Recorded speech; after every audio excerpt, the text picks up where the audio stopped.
Back in 2015, I did something I never did before. I shot my first feature film over the course of 18 days. I only had 4,000 euros to spare and the script was very ambitious. So most of the cast and crews were friends and enthusiasts, so most of the money I had went into food and props. So I had to use the equipment I already had, my Panasonic GH4. This movie, which had a theatrical run in my home country Austria, was a small crime movie set in the Middle Ages. In this video I will walk you through my creative process and the challenges I had to face when shooting a movie on the GH4 set in medieval times with next to no money. The creative process with the GH4. I wanted a very specific look for this film. I was really inspired by Kubrick's Barry Lyndon and loved the soft quality of the f.7 lenses and the super zoom lenses. So I wanted to replicate that look with shooting on Kodak Vision 3 film stock in Super 8.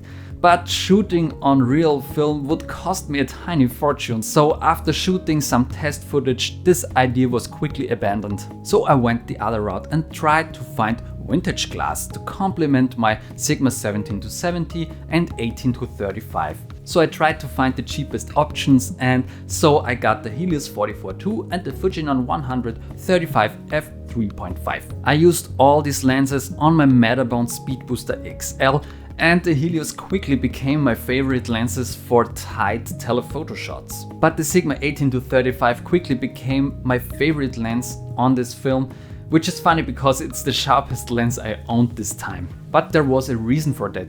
I wanted to avoid artificial light as often as I could.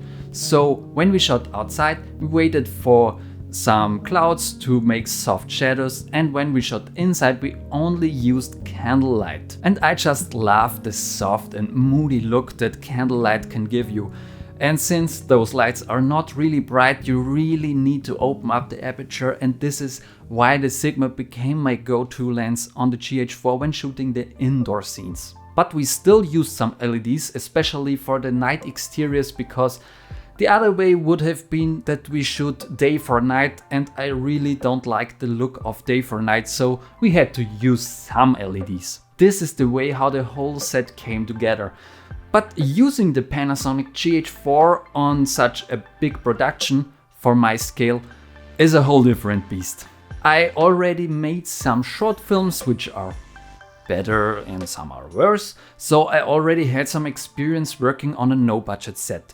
This time I wanted to be fancy, so I got a matte box and focus gears and a follow focus, and I put the GH4 inside of that, but the longer we shot, the more often I found myself just grabbing the camera and pulling the focus by hand. I already had some experience with weddings before, so I already am very familiar with pulling focus manually with my hand.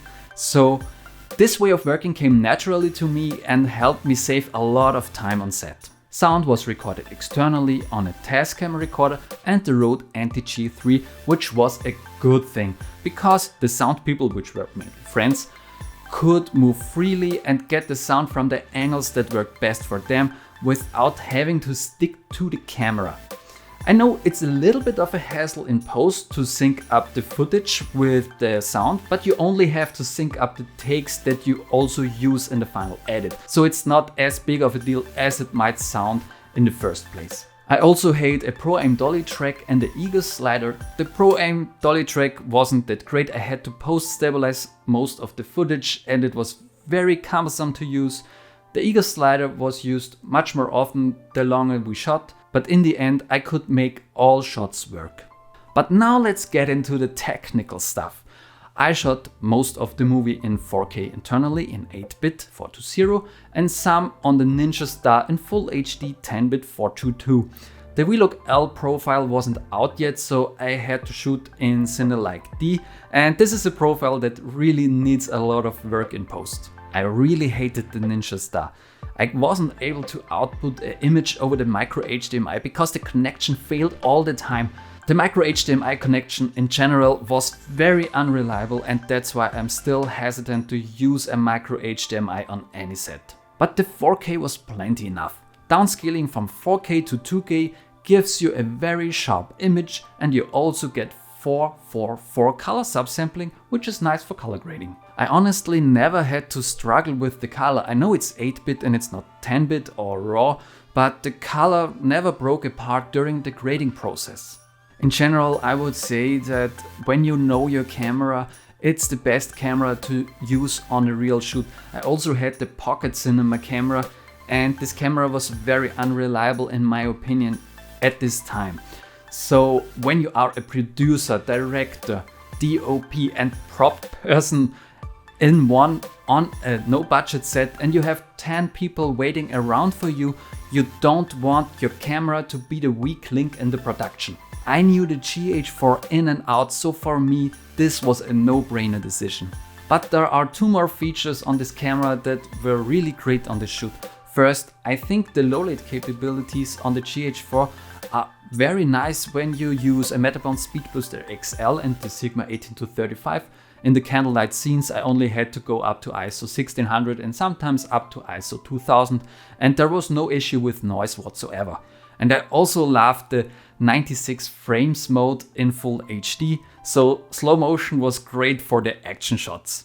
I know the slow motion is not the sharpest, but I was a student at the time and the GH4 was the only camera that could tick so many boxes for me and deliver such great image quality for such a low price. The 18 shooting days were very intense. On the first day our main protagonist got sick, so we had to postpone the production start, and at one point the stress had such a toll on me that we had to stop the production midday so I could have some rest. This was when I learned that I couldn't move at such a fast pace when I do so much on a production by myself, and that having help on a production really gives you better results. But eventually we wrapped the shoot up and could start post-production. The post-production took me around 3 months. I didn't work full-time on the movie, so the editing took me about 2 months and the sound editing and mixing took me around 1 month. I still think that the audition timeline is pretty epic for this movie.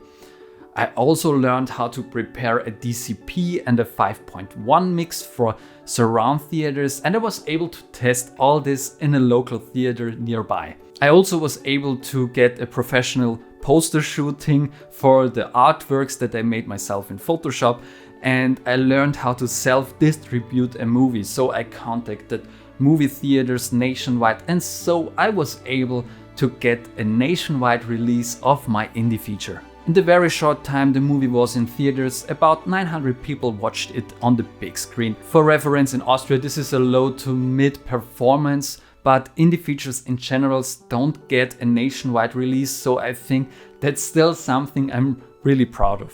Soon I will have this movie up for free on my own platform for you to hopefully enjoy. I'm so grateful that I had so many motivated and talented people working on my vision to bring it to life, and I would do it again anytime despite the hassle and the stress this all was causing. Making a movie is something very personal, and I think this is why I still fondly remember my Panasonic GH4.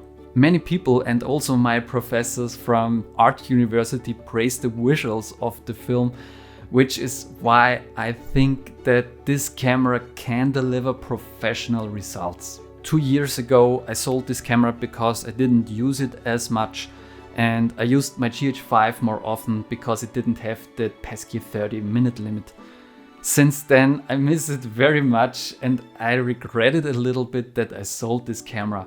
But this is why I love using my GX80, because it has the same sensor inside and gives me the same image quality. And you should check out my review of the GX80 if you want to learn more about this camera. So if you are now interested in watching this movie, feel free to check out the movie in the link down below.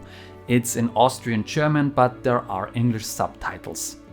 This was a fun trip for me down memory lane, and I hope it motivated you that you don't worry about the gear when you want to shoot your first feature film. You are able to get great results with cheap and older cameras. I hope I'm able to shoot another feature film soon in the near future, and when this happens you will learn on this channel. So If you found my journey with the GH4 interesting and want to see my journey in the future, please let me know in the comments down below and subscribe to this channel. And I hope you have a nice day and create something extraordinary.